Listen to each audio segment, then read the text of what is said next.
A night of the seven kingdoms के दूसरे episode की शुरुआत एक बेहद दिलचस्प और गहरे सीन से होती है, जहां डंक अपने पुराने उस्ताद सर आर्लेन ऑफ पेनीट्री की जिंदगी के किस्से बयान कर रहा है। डंक बड़े शौक और अदब के साथ उन दिनों को याद करता है जब वो और सर आर्लेन एक साथ सफर किया करते थे। वो बताता है कि कैसे सर आर्लेन की जिंदगी में किसी चीज की कमी नहीं थी और वो एक निहायत ही बहादुर और दृढ़ योद्धा थे, जो मैदान जंग में कभी हार नहीं मानते थे। डंक इन कहानियों को इस तरह से सुना रहा है जैसे वो अपने उस्ताद की शान में इजाफा करना चाहता हो और दुनिया को बताना चाहता हो कि वो कितने महान इंसान थे। लेकिन जैसे ही हम इस मैशबैक या किस्से से बाहर आते हैं, हमें प्रेजेंट डे यानी वर्तमान में लाया जाता है, जहां हम देखते हैं कि डंक ये सारी बातें किसी और को नहीं बल्कि लियो लॉन्गथॉर्न टायरेल को सुना रहा है। लियो टायरेल, जो खुद एक ऊंचे खानदान से है, डंक की बातों को सुन तो रहा है, लेकिन उसके चेहरे पर वो पहचान या इज्जत नहीं दिखाई देती जिसकी डंक उम्मीद कर रहा था। हकीकत यह है कि लियो टायरेल को सर आर्लन बिल्कुल भी याद नहीं है, और ये बात डंक के लिए काफी मायूस कुन साबित होती है। डंक अपने दिल में पूरा विश्वास रखता है कि भले ही लियो को याद ना हो, लेकिन कोई ना कोई तो जरूर होगा जो सर आर्लन की बहादुरी और उनके वजूद को पहचानता होगा। उसके अंदर ये उम्मीद अभी भी जिंदा है कि शायद वक्त के साथ किसी को वो महान नाइट याद आ जाए, लेकिन फिलहाल हालात उसके हक में दिखाई नहीं दे रहे। इसी दौरान एशफोर्ड मेडो के मैदान में माहौल अचानक बदल जाता है। दूर से टारगेरियन खानदान के शाही झंडे और बैनर्स हवा में लहराते हुए नजर आते हैं, जो इस बात का सबूत है कि शाही परिवार वहां पहुंच चुका है। इन बैनर्स को देखते ही एग, जो डंक का छोटा सा साथी है, थोड़ा घबरा जाता है और तुरंत वहां से हटकर कैंप की तरफ वापस भाग जाता है, जैसे वो किसी से छुपना चाहता हो। दूसरी तरफ डंक अपनी जिज्ञासा और उत्सुकता को रोक नहीं पाता और वो भीड़ के करीब जाकर देखने की कोशिश करता है कि वहां क्या हो रहा है। वहां बेलॉर टारगेरियन, जो आयरन थ्रोन के वारिश और उत्तराधिकारी हैं, उनका गर्मजोशी से स्वागत किया जा रहा है। लोगों की भीड़ और शाही ठाट बाट देखकर डंक हैरान रह जाता है। लेकिन इस शाही माहौल में एक अजीब घटना घटती है। वहां मौजूद लोगों में से एक एरियन टारगेरियन, जो अपने घमंड और रूखेपन के लिए जाना जाता है, वो डंक को देखते ही गलत समझ बैठता है। एरियन को लगता है कि डंक कोई मामूली स्टेबल बॉय, यानी घोड़ों की देखभाल करने वाला या कोई खिदमतगार है। वो डंक के साथ उसी लहजे में बात करता है, लेकिन डंक बड़े ही सलीके से उसे करेक्ट करता है और बताता है कि वो कोई नौकर नहीं बल्कि एक नाइट है। हालांकि ये गलतफहमी दूर हो जाती है, लेकिन एरियन का व्यवहार डंक के प्रति कुछ खास अच्छा नहीं होता। इसके बावजूद किस्मत का खेल देखिए कि जब एरियन का घोड़ा अचानक भड़क जाता है और वहां खड़े एक आदमी को लात मार देता है, तो वहां कोई और नहीं बल्कि डंक ही आगे आता है। डंक बिना किसी डर के उस घोड़े के पास जाता है और उसे शांत करने लगता है। वो जानवरों की भाषा और उनके जज्बात को बेहतर समझता है, और ये सीन दर्शाता है कि डंक भले ही शाही खून ना हो, लेकिन उसका दिल और क्षमता किसी भी बड़े लॉर्ड से कम नहीं है। जब डंक उस घोड़े को संभाल रहा होता है और उसे शांत कर रहा होता है, तब वहां किंग्स गार्ड के दो सदस्य, सर रोलन क्रैकहॉल और सर डोनल ऑफ डस्कडेल, उसे देखते हैं। ये दोनों नाइट्स उन चंद लोगों में से हैं जो डंक के साथ इज्जत और नरमी से पेश आते हैं। उन्हें डंक का ये साधारण लेकिन प्रभावी व्यवहार पसंद आता है। वो डंक के पास आते हैं और उससे बातचीत शुरू करते हैं।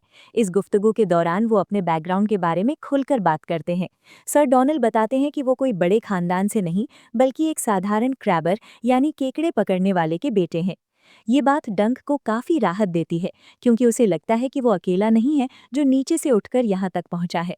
उनकी बातें सुनकर डंक को महसूस होता है कि किंग्स गार्ड में भी ऐसे लोग हैं जो जमीन से जुड़े हुए हैं, और ये मुलाकात उसके अंदर के हिचकिचाहट को थोड़ा कम करती है। जब किंग्स गार्ड के वो दोनों नाइट्स वहां से चले जाते हैं, तो डंक अनजाने में शाही परिवार की एक निजी और गंभीर बातचीत के बीच फंस जाता है। वो गलती से टारगेरियंस की बातें सुन लेता है, जहां वो लोग परेशानी में चर्चा कर रहे होते हैं कि उनके दो बेटे डायरन और एगन कहीं गायब हैं और मिल नहीं रहे हैं। ये एक बहुत ही नाजुक मामला होता है। जैसे ही उन्हें पता चलता है कि डंक वहां मौजूद है और उसने शायद कुछ सुन लिया है, उसे पकड़ लिया जाता है। डंक तुरंत सफाई देता है और समझाता है कि उसका इरादा किसी की जासूसी करना नहीं था, बल्कि वो सिर्फ किसी ऐसे शख्स को ढूंढ रहा था जो उसे जानता हो और टॉर्नी में हिस्सा लेने के लिए उसके नाइट होने की गवाही दे सके। यहाँ एक चमत्कारिक मोड़ आता है। बेलॉर टारगेरियन, जो वहां मौजूद थे, वो डंक की बात सुनते हैं और हैरानी से पूछते हैं कि क्या वो सर आर्लन ऑफ पेनीट्री की बात कर रहा है। बेलॉर को सर आर्लन याद होते हैं, जो डंक के लिए किसी बड़े मिरेकल से कम नहीं होता।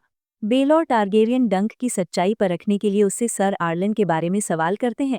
डंक बड़े उत्साह के साथ उन्हें बताता है कि कैसे सर आर्लन ने एक बार डेमन लैनिस्टर को मुकाबले में हराया था। ये डिटेल सुनते ही बेलोर के चेहरे पर मुस्कुराहट आ जाती है और वो मान जाते हैं कि डंक सच बोल रहा है। सर आर्लन की वो पुरानी जीत बेलोर के जहन में अभी भी ताज़ा थी। बेलोर की गवाही डंक के लिए टूर्नामेंट में शामिल होने का रास्ता साफ कर देती है। लेकिन एक शर्त अभी भी बाकी रह जाती है। चूंकि डंक सर आर्लन का खून यानी बेटा या रिश्तेदार नहीं है, इसलिए वो सर आर्लन का पुराना सिगिल यानी निशान इस्तेमाल नहीं कर सकता। उसे अपना खुद का निशान बनाना होगा और अपनी ढाल को दोबारा पेंट करवाना होगा। हालांकि उसे लड़ने की इजाज़त मिल गई है, जो कि एक बहुत बड़ी जीत है, लेकिन अभी उसे टूर्नामेंट में उतरने से पहले अपनी पहचान बनाने का काम पूरा करना है। इसी सिलसिले में पिछले एपिसोड में कठपुतली का खेल देखने के बाद डंक और एग अब टैंसले के पास जाते हैं, जो एक कलाकार है और अगला शो करने की तैयारी कर रही है। टैंसले डंक से मदद मांगता है कि वो उसकी ढाल पर एक नया सिगिल पेंट कर दे। डंक ने अपने लिए एक बहुत ही सिंपल लेकिन अर्थपूर्ण डिजाइन चुना है, एक एल्म का पेड़ और उसके ऊपर से गुजरता हुआ एक टूटता सितारा। ये डिजाइन डंक की शख्सियत और उसकी उम्मीदों को दर्शाता है। टैंसले के साथ बात करते वक्त डंक थोड़ा घबराया हुआ और ऑकवर्ड महसूस करता है। जब वो वहां से बाहर निकलते हैं तो डंक अपने आप को कोसते हुए कहता है कि उसने टैंसले के सामने बात करने में गड़बड़ कर दी। यहाँ पर डंक और एग के बीच एक बहुत ही मजाकिया और प्यारा सीन होता है। दोनों अपनी कमियों के बारे में बात करते हैं। डंक मजाक में कहता है कि शायद एग एक दिन नाइट बन जाए, जिस पर एग कहता है कि वो तो बहुत प्यूनी यानी कमजोर है। इस पर डंक तुरंत जवाब देता है कि हाँ, और मैं स्टूपिड हूँ, और फिर अगले ही पल वो अपनी इस बात को साबित भी कर देता है, जब वो पिछले सेंटेंस को भूल जाता है। ये छोटा सा पल कहानी में एक हल्का फुल्कापन और खुशी भरता है, जो दर्शाता है कि इन दोनों के बीच कितना गहरा और सहज रिश्ता बन चुका है। इसके बाद कहानी में थोड़ा एक्शन और फिजिकल चैलेंज देखने को मिलता है। डंक और एग को लायनल बराथियन के साथ टग ऑफ वॉर यानी रस्साकशी का खेल खेलने के लिए बुलाया जाता है। लायनल बराथियन, जो अपनी ताकत के लिए मशहूर हैं, वो डंक को ललकारते हैं कि वो जंग की पुकार का जवाब दे। डंक, जो अभी तक अपने आप को लेकर थोड़ा अनश्योर था, इस खेल में अपनी शारीरिक ताकत का मुजाहरा करता है। डंक की टीम, जिसमें एग भी शामिल होता है, इस मुकाबले में जीत जाती है। ये जीत डंक के लिए एक कॉन्फिडेंस बूस्टर की तरह काम करती है, जो उसे ये एहसास दिलाती है कि भले ही वो शाही आदाब में कच्चा हो, लेकिन ताकत और शरीर में वो किसी से कम नहीं है। लेकिन नाइट बनना सिर्फ ताकत की बात नहीं होती, इसमें पैसे और साजो सामान की भी जरूरत होती है। डंक जल्द ही वहां के एक लोहार स्टीली पेट से मिलता है।